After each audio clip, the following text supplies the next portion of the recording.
बीवी बार बार माँ पर इल्ज़ाम लगाए जा रही थी और शौहर इसको बार बार अपनी हद में रहने का कह रहा था,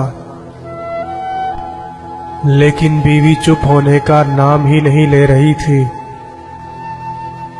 बार बार जोर जोर से चीख चीख कर कह रही थी कि इसने अंगूठी टेबल पर रखी थी और तुम्हारे और मेरे अलावा इस कमरे में कोई नहीं आया। अंगूठी हो ना हो माँ जी ने ही उठाई है। बात जब शौहर की बर्दाश्त से बाहर हो गई तो उसने बीवी के गाल पर एक जोरदार तमाचा दे मारा।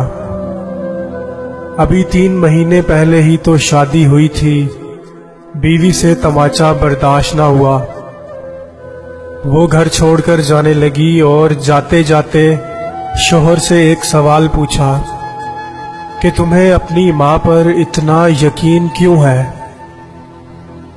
तब शौहर ने इसे जवाब दिया। इस जवाब को दरवाजे के पीछे खड़ी माँ ने सुना तो इसका दिल भर आया। शौहर ने बीवी को बताया कि जब वो छोटा था इसके वालिद गुजर गए। माँ मोहल्ले के घरों में झाड़ू पोछा लगाकर जो कमा पाती थी उससे एक वक्त का खाना आता था। माँ एक प्लेट में मुझे रोटी रख देती थी और एक खाली टोकरी ढक कर रख देती थी और कहती थी मेरी रोटियां इस टोकरी में हैं बेटा, तू खा ले। मैं भी हमेशा आधी रोटी खाकर कह दिया करता था कि माँ मेरा पेट भर गया है, मुझे और नहीं खाना। माँ ने मुझे मेरी जूठी आधी रोटी खाकर पाला पोसा और बड़ा किया।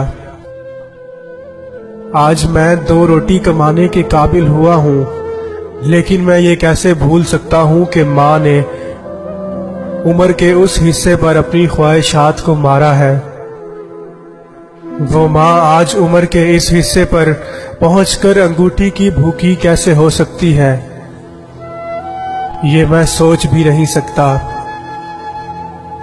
आप तो 3 महीने से मेरे साथ हो, मैंने तो माँ की तड़प को गुज़िश्ता 25 सालों से देखा है। ये सुनकर माँ की आंखों से आंसू छलक उठे। वो समझ नहीं पा रही थी कि बेटा इसकी आधी रोटी का फर्ज चुका रहा है या वो बेटे की आधी रोटी का कर्ज। दोस्तों, मैं हमेशा कहता हूँ माँ बाप से बढ़कर कोई भी रिश्ता इस दुनिया में आपके लिए अजीम नहीं हो सकता। माँ बाप ही इस दुनिया में सबसे खालिस और मुखलिस रिश्ता है।